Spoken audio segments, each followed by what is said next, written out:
बच्चों, जैसा कि हम जानते हैं सभी का कोई ना कोई नाम होता है। सभी की पहचान नाम से ही होती है। ठीक, तो किसी भी नाम को हम संज्ञा कहते हैं। जैसे कि मैं अविनाश हूँ, मैं दिल्ली में रहती हूँ। पिछली बार गर्मियों की छुट्टियों में मैं अपनी नानी के यहाँ गांव गई थी। गांव में चारों ओर हरियाली थी। एक दिन वहाँ भालू वाला आया। भालू वाले ने भालू का नाच दिखाया।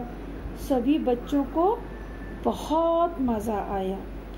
अब इसमें जो मैंने बोला, अविनाश, दिल्ली, गर्मी, नानी, गांव, हरियाली, भालू वाला, दिन, भालू, बच्चों, ये सब के सब क्या हैं? या तो किसी का नाम है या किसी जगह का नाम है ना? तो हर किसी का नाम संज्ञा होती है। अब ध्यान से सुनिए, जिन शब्दों से हमें किसी की पहचान पता चलती है कि वह किसी प्राणी का नाम है, वस्तु का नाम है, स्थान का नाम है, भाव का नाम है, उसे हम संज्ञा कहते हैं। संज्ञा के मुख्य रूप से 3 भेद होते हैं। पहला व्यक्तिवाचक, दूसरा जातिवाचक और तीसरा भाववाचक।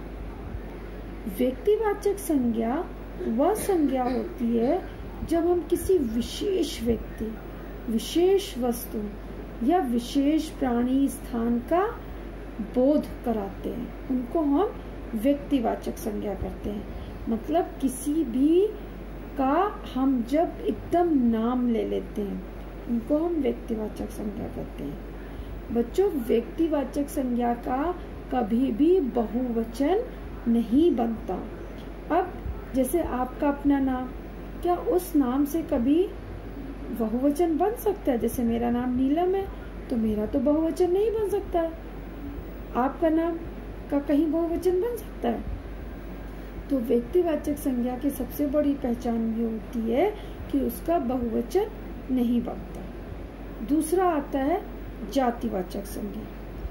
जातिवाचक संज्ञा उस संज्ञा को कहते हैं जब किसी व्यक्ति, प्राणी आदि की दशा, स्वभाव, स्थिति, अवस्था का बोध कराने वाले जो शब्द होते हैं, उनको हम जातिवाचक संज्ञा कहते हैं। जैसे बच्चे पार्क में खेल रहे हैं, कुत्ते भौंक रहे हैं, मेज पर पुस्तक रखी है।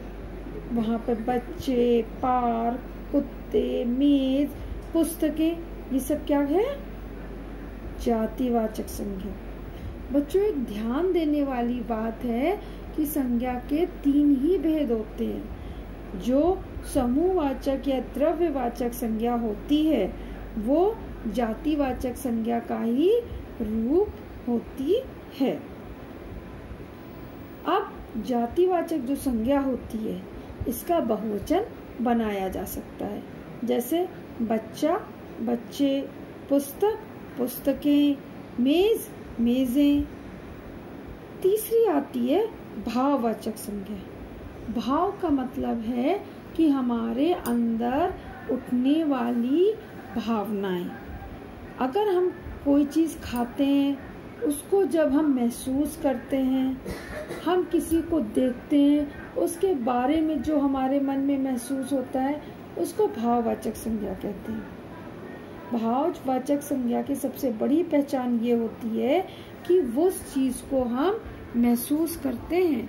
हम खा नहीं सकते, हम पी नहीं सकते, हम छू नहीं सकते, हम देख नहीं सकते, लेकिन हम उस चीज़ को महसूस कर सकते हैं। जैसे हरियाली बहुत अच्छी लगती है, तो जब हम सब जगह हरा हरा देखेंगे तभी तो हरियाली महसूस कर पाएंगे।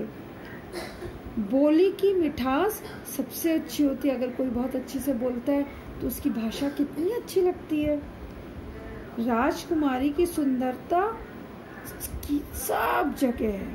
राजकुमारी की इतनी सुंदरता है जबकि उसकी सुंदरता सारी जगह विख्यात है। तो हमने जाना कि संज्ञा क्या होती है और इसके भेद कौन कौन से होते हैं।